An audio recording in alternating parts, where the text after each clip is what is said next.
Welcome to the post ILTACON 2025 Charting Change in Legal. I'm Ari Kaplan, an analyst who covers the legal industry, and I have the distinct privilege every single episode to be joined by my co-host.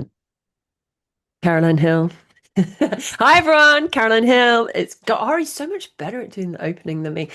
So I am the editor of Legal IT Insider, and I was over in Washington last week with everybody at ILTACON and saw Ari super briefly. We didn't really get to catch up in person. It was a tragedy. It was ridiculous, and I'm sorry, but it was nice to see you in passing. And yeah, and just sort of say hi at least face to face. It was so busy. It was crazy. It sort of was the show this year of the drive-by hello.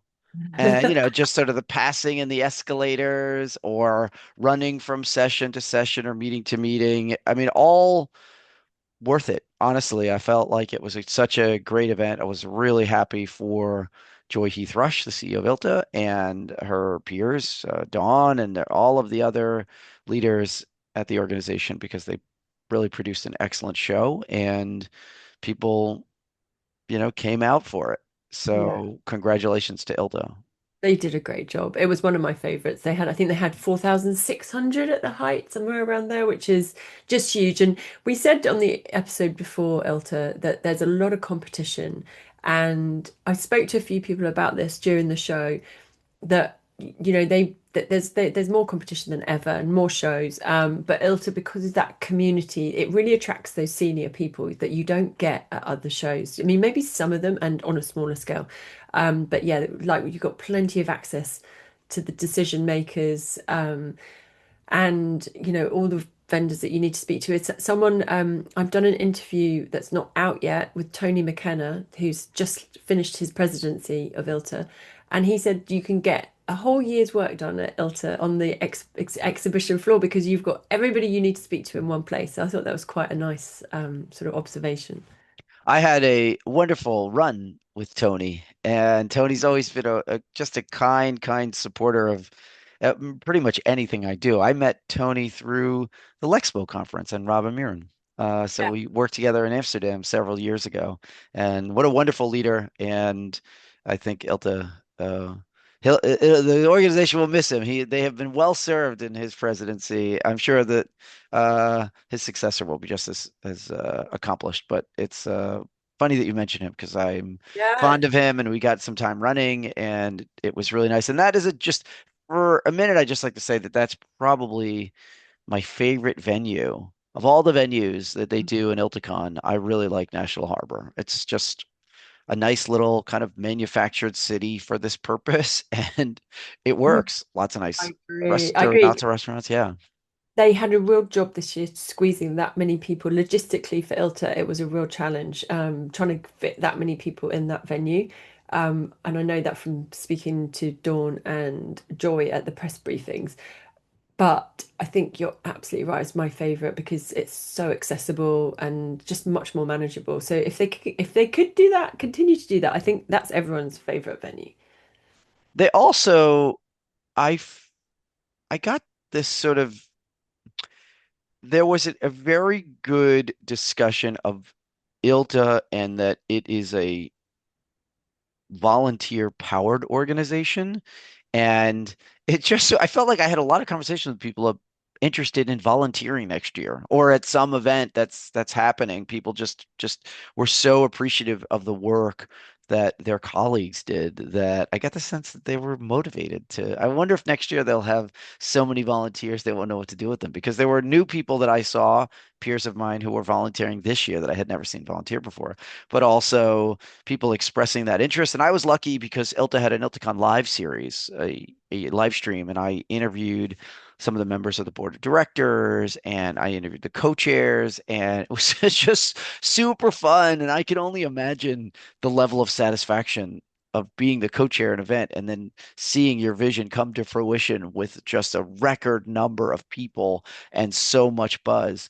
Really, really excited. So tell me, what were the issues that stood out, the conversations, the areas that people need to kind of be aware of as we kind of power into Q4? So obviously there's a lot around tech and there's a lot around agentic. There's a lot of talk about people are doing agentic, they're launching agentic. I feel like there's a disconnect, slight disconnect between where vendors are and where the end users are. I don't think end users are in the law firm market are quite there mostly with agentic yet, but that's I suppose always going to be the case. They're very much looking. The other theme that came through really strongly was mainstream versus legal tech. So mainstream capability, of the big cloud providers, and mainstream in some cases large language models. These are obviously hugely complex topics, but just as a very broad brush, mainstream versus legal tech is a big debate. Um, and including, say, for example, DMS or other markets.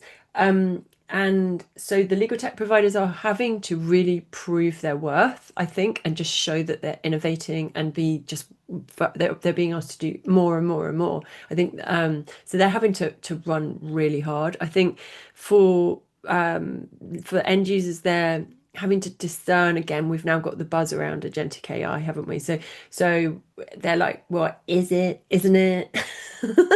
So, like, is it agentic? Is it not really? So there's lots of conversations around that kind of thing. And then I suppose just thirdly, the people side of things. So that came through in some of my conversations. Just what are the people implications behind all of this? We're remembering that we're a people-led business.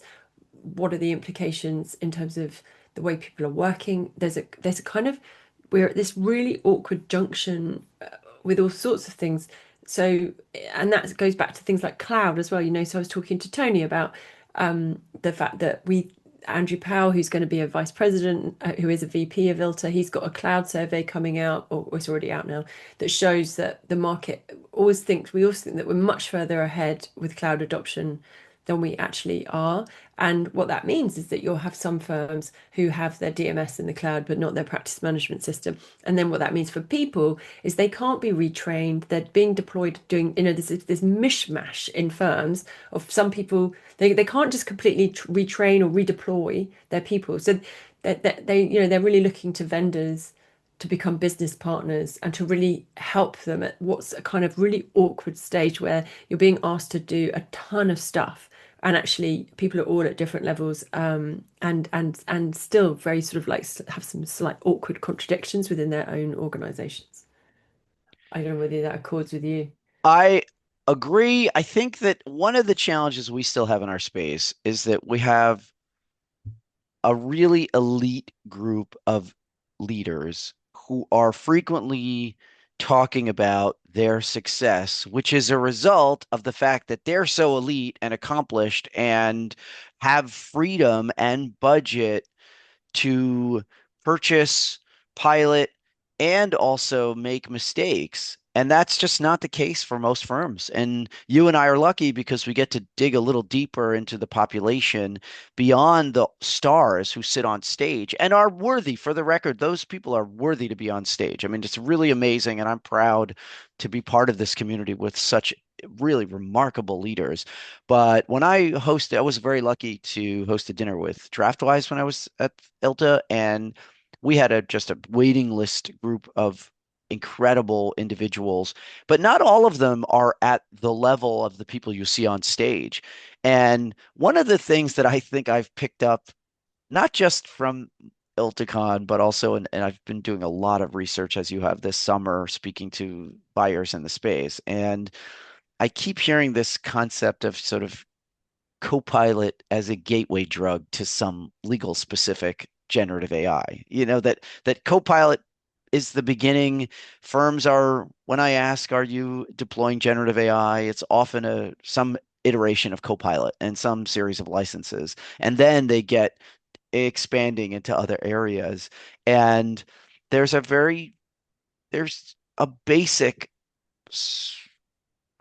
level of usage of deployment that just isn't consistent with the incredible promise of what you're hearing about. However, we've seen this before, right? We saw this in e-discovery. I mean, the concept of predictive coding in e-discovery came out more than a decade ago, and there was a disconnect between usage and promotion, but that normalized and it became ubiquitous in many respects. And now we are on to the next thing. But there is definitely a just a disconnect in terms of day to day and what technologists speak about. Yeah, agree. The Copilot comes up time and time again. I got some insights into the G200 particularly. So G100, G200, which, as many people will know, at ILTA, they run these sessions for the G100 and 200, and they're closed so that they can speak completely freely. The G200 was apparently really, really good. And they apparently that, yeah, Copilot, that was very commonly talked about in terms of early adoption examples. Copilot was fairly ubiquitous, and um, it's interesting you call it a gateway drug. I didn't hear that, but I'm happy to coin it, but I'm sure someone said that. I, um, You can certainly attribute it to our discussion here, but someone has had to say that. It's not that creative, but yes, it does sort of describe it because most people are in the Microsoft environment. So turning on Copilot is a very easy way to start pilot, especially for the kind of mid-sized firms pushing into large. There's with those firms have fewer resources, typically lower budgets as a percentage of where they invest their technologies for generative AI experiments. And so Copilot is the easy first step. yeah, yeah, 100%. And yeah, it's interesting. Bob Ambrogi wrote a piece going back to your piece about that we're very lucky and we don't, that this isn't representative necessarily of all firms. Bob Ambrogi wrote quite a good observation about ILTACON, making exactly that point. But I do think, yeah, Copilot seems to be, yeah, in terms of that gateway drug or whatever, something that Tony made the observation that last year, we monitor progress between ILTAs, and last year at the G200, people were still talking about what if and how, and there's still some confusion, and now the conversation has really evolved, and a lot of that does center around Copilot, which people are using. They've had to remind people, they've had to send emails, they've had to encourage people to use it, and now a lot of people are just using it for helping them to draft emails or presentations or whatever it might be. It's becoming fairly normalized for lots of people, part of the workflow, which is massive progress. Yeah. One of the other things that comes up a lot is the shifting nature of our profession. And I'm curious and even concerned for people who are not embracing s- just developing greater familiarity with what's changing because yeah, for years I've been asking law firm leaders, are you replacing any roles with generative AI? And they would, just immediately say no. And this year, for the first time, the more common response is not yet. And I think that that's it. It's not meant to be ominous. I just think it's telling. And we all, I include myself here. I produce content, and I'm always thinking, what should I be learning? How can I be using this better? And I think it's a very important part of this discussion. And I got a little bit of that at ILTA, but again, I'm hearing people talk about their success, but people I think want to see some of the nitty gritty, right? They want to like it's almost like let's follow someone over the course of a day and highlight with a little arrow. This could be Copilot. This could be another tool. And see what happens. But that concept is important, and you hear a lot about the efficiency gains and talking about time savings. And then people say, well, but I make up the time savings by now having to review all the work product that I have generated. And so I don't know that there's certainly not an optimization yet, but it's been just fascinating. I was happy to have a lot of conversations, and I think that I'm gonna publish my mixtape today. So got a lot of interesting perspectives about why people come, what questions they get, first timers. I always love to share that. Yeah, I was chatting with the chief. I'm giving you lots of exclusives because this is a Well, they're publishing. like snippets of exclusives. But I was speaking, actually, this isn't exclusive because it's already out there, but I haven't written about it. So I spoke with the Chief Innovation Officer of Freshfields, Gil Perez, who's a great guy, who was over at the conference. And after the conference, we also caught up because it was so crazy. We had like 10 minutes and they were talking about, he was talking about they have a new program for trainees, which is a tech masters at King's College in London. And this is the first one that's starting in September. And they're putting a cohort of their trainees, they're delaying their training contract by a year and putting them through a technology masters, which is a huge investment. And they are planning to, this is the first one, they're planning to extend it probably. And Gil was like, he said, when you're being asked to go travel to New York and you need a plane, you can't be driving a car, was kind of his analogy. And he's like, I think that there's in the not too distant future, there's going to be a whole chunk of legal work that you can't do if you don't know how to use the technology. And I was like, I'm slightly blown away because it's one of those sort of obvious, but also like, okay, wow, and what time scale are we talking about? And what does that mean for trainees? And there's so many implications. And it's kind of really exciting that they're doing that as well.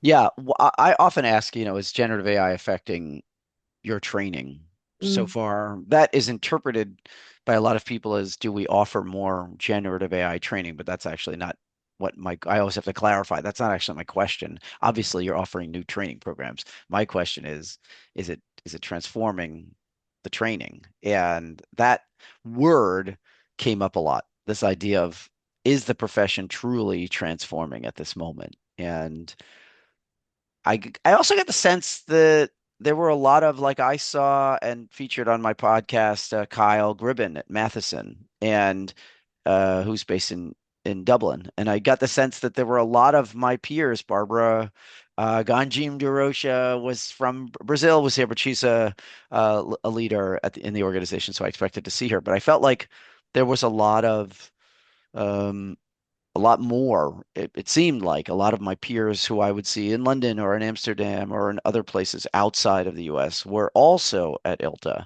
I don't know the numbers there, but I also got the sense that there were a lot of perspectives from the peers. And actually, Kyle said something super interesting. He said, we are not only interested in the technology, which we also can see at other events in Europe or closer to home, but we want to see how our peers in different jurisdictions are deploying that technology, where they're having success, where they're struggling, so that we can learn from the sort of the act of using the tool rather than the tool itself. The tool itself we can see in a demo, we can see it online, we can see it at other events that are much closer to home, but we won't necessarily get to hear the stories of how that tool is being deployed within a certain system and be able to go back to our teams.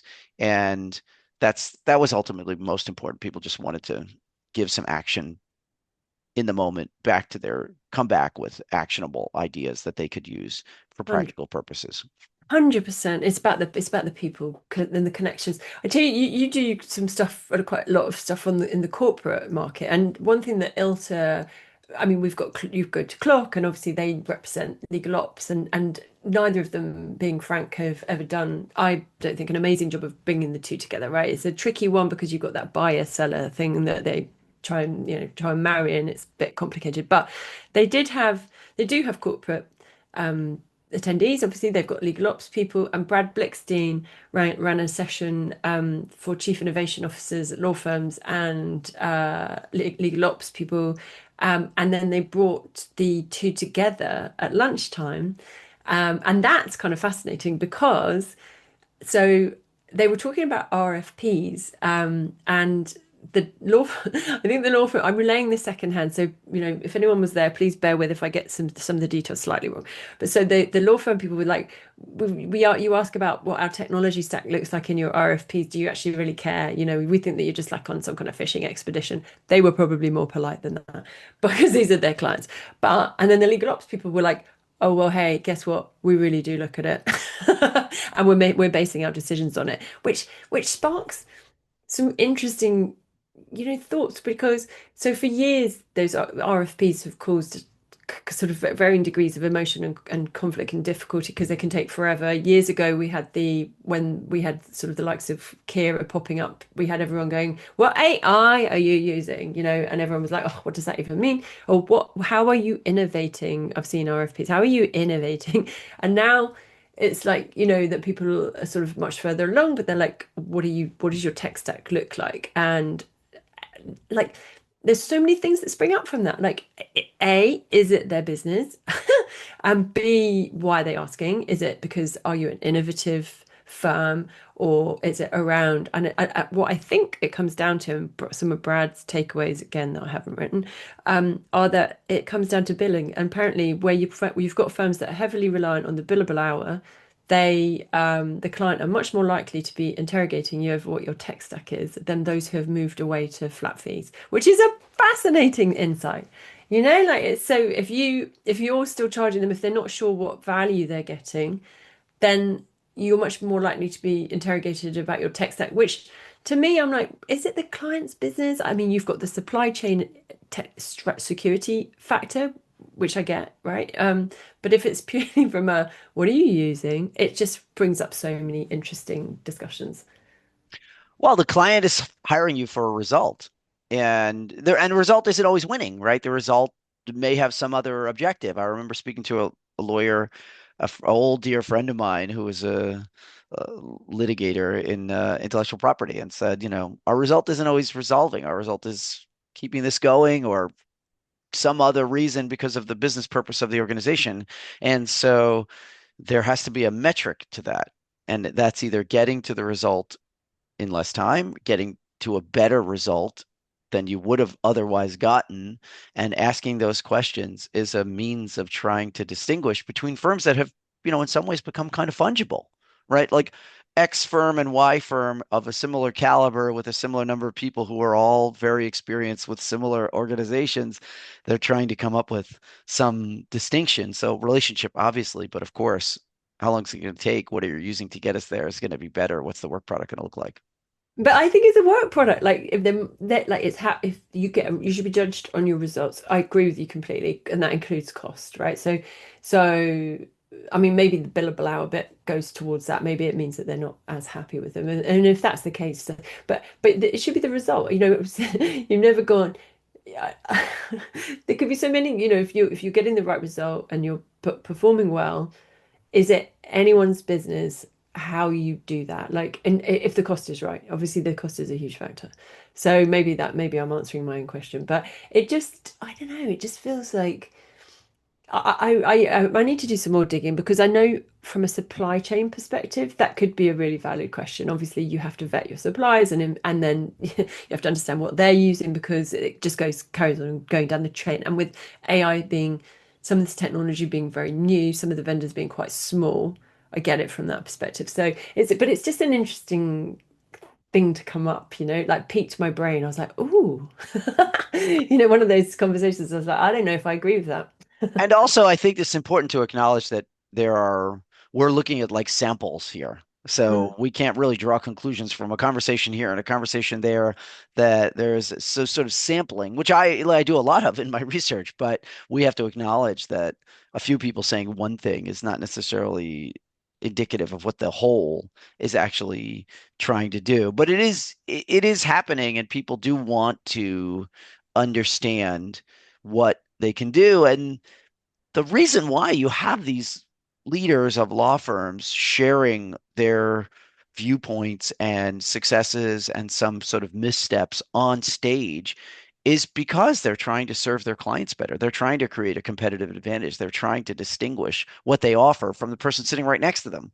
And the technology is helping them do that. The existential question for law firms is, to what extent can you innovate, and will you innovate yourself out of your elevated status. Like that's a big issue. Like if you cut a project that took 20 hours into 1 hour, I know all the discussions and I've heard them and I understand them completely. Well, we'll be able to then do 21 hours of other work and it's going to be amazing and it's great. But that that's a projection. Right now, the reduction is a reality.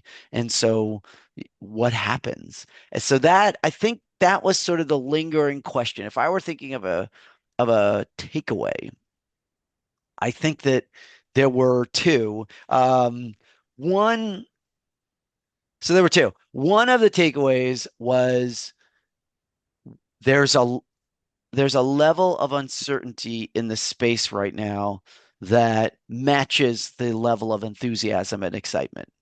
People are super excited about the profession, about how it's changing. It's very exciting. And I'm sure, left concerned about what it will look like at ILTACON 2026. And of course, a cynic would say it's going to look exactly the same with a couple of more buzzwords. But my sense is that this is moving so quickly Yeah. that I don't know that we can anticipate what next year would look like. Last year, we were having this conversation, and I have a recording, I'm sure, and I'm guessing that it was generative AI and some other kind of AI. But if people start figuring out how to get an agent to do certain, more meaningful interesting tasks, I think you will start to see a reconfiguration. So that was my takeaway that people left both animated and excited and energized and also cautious about what the future of the profession looks like and with a sense of urgency that they need to, if not buy something, certainly become much more familiar, much more quickly about what's available. I also want to share this. The other takeaway was that Mel Ballesteros, um, who is a leader in our space, gifted me this beautiful piece of artwork and with a little note on the back, which was very generous of her. And I brought it Oh, home and you I won't be able to safeguarded see it on the it because plane. it's a podcast. You'll have to share. You have to share the picture with alongside. Oh, that's right. I will share the picture. However, yeah, because Like, that's what hold we've it, been hold it doing. up, hold it up. I'll Oh, oh, describe it. oh. Okay. So it is a beautiful black picture with a crab on it. What is Well, it? she explained it to me that her style is to add many layers, 10 layers, something like that, of very thick paint to a piece of wood as It's an beautiful. enduring, base. And then with a hot knife, cut it once the paint is dried to create this sort of effect of depth and texture. Wow, And it's very just beautiful. beautiful, just beautiful. Yeah, And I was share a picture really alongside the really podcast. touched by her generosity. So Wow. those are my two takeaways. Yeah, that. I mean, those sound like a good place to end. Like, I think I started with my takeaways and you ended with your takeaways. I mean, I think that there's so much to do between this year and next year. I think that kind of busting through some of the nonsense. I think that there's going to be a lot of talk about, integration and how we actually deliver some of the stuff, the platforms that, the partnerships and the alliances. And I talked a lot about MCP, which is how AI will connect these various systems. There's lots of announcements around that. Model context protocol. There's all kinds of really super exciting stuff that I think everyone's going to be taking away and just mulling over. I keep I keep having conversations with people and going, explain it to me again. And just going, there's so much to get your head around, and it's exciting. But yeah, I imagine for end users, there's a lot of uncertainty. I think if you can, you know, I think if you can take the uncertainty, start mapping out, doing your strategic planning. It's very hard to plan actually because it's moving so fast. But also try and take away some. I think people are more excited. I think there's been fear. There's been all sorts of stuff. I do think that there's perhaps more excitement around the potential. I think a lot of the questions around what this means are not answered. We can see that there's going to be massive change, like massive change. And But perhaps, the fear has subsided from a yeah, fear from, oh, this is going to take over and displace me to a fear of how do I get to the point where I can trust this? And almost like a new hire. And can I rely on the work that you're producing? And as we start to reimagine which work we do and who does it. I think that will become clearer. But right now, that it seems like there's been a shift from, oh my goodness, this thing is going to take over to, wait, can I trust the work of this thing? And if I, how do I get to that point? And so we've definitely moved and progressed from the irrational to the more rational. Yeah, yeah. It wasn't boring and it was fascinating and fab to see you and everybody else. I love this week. It's exhausting, but it is so stimulating. And yeah, congrats again to the organizers and to Tony McKenna Yeah. and to you on your run. I saw the It, pictures. we A lot of it, people. it was super fun and Jeff guys brought And towels. I It was did great. mean to come. Yeah, not. Yeah, that's the joke. And I'll end with everybody says, I'm sorry I missed your run today. And I will say, oh, it's tomorrow. And then they laugh and say, I'm sorry I missed your run tomorrow. So, but it was fun. We had really probably a record number of people, and I love the smiles and the conversations. And I actually got a call from the Lung Cancer Foundation of America yesterday, to whom all the proceeds go. And they were really excited. Not only, I have to say, for the fundraising, but for the visibility. This is not as large an organization as others, and ILTA does just the privilege of bringing our community together that way is wonderful, and I feel grateful. Yeah, Caroline Hill, well done. this is a lucky opportunity to get to chat with you like this. I look forward to doing it in a couple of weeks, and Yeah. I hope you enjoy the remainder of your summer. Thank you. Likewise. Lovely to see you. All right, see ya. Bye, everyone.